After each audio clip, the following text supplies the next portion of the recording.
Laga sepak bola yang mempertemukan Kabupaten Kota Langsa melawan Kabupaten Aceh Selatan di Stadion Monsikureng, Kabupaten Aceh Timur menyajikan permainan keras antar kedua tim di babak 8 besar di ajang Pekan Olahraga Pelajar Daerah atau Popda Aceh.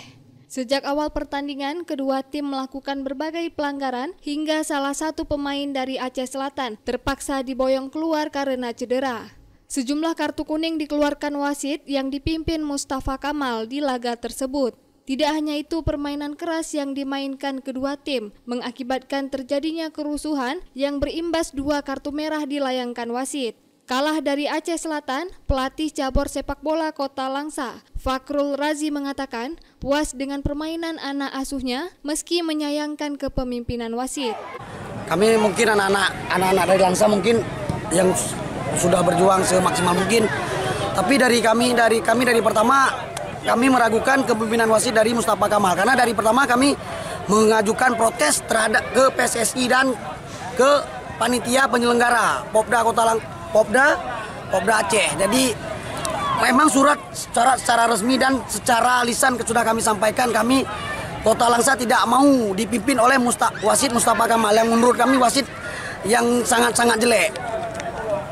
Berarti kepemimpinan wasit tadi memihak gitu bang? Kepemimpinan wasit sangat berpihak dan mungkin bisa disaksikan oleh ribuan mata tadi wasitnya. Tapi kita tidak mengkambing hitamkan wasit. Tapi kami dari pertama kami datang dan kami sudah mengajukan surat terhadap komite wasit. Kami tidak mau dipimpin oleh wasit Mustafa Kamal yang menurut kami wasit yang cukup buruk.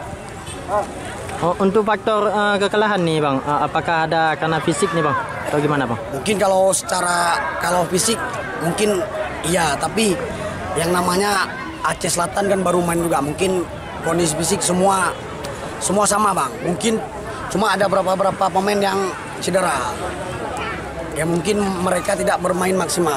Tapi perjuangan mereka sudah sangat luar biasa mungkin. Akibat kekalahan 0-1 dari Aceh Selatan, Kabupaten Kota Langsa gagal melangkah ke semifinal pada event Pekan Olahraga Pelajar Daerah Provinsi Aceh tahun 2024. Dari Aceh Timur, Romi Syaputra melaporkan untuk Puja TV Aceh.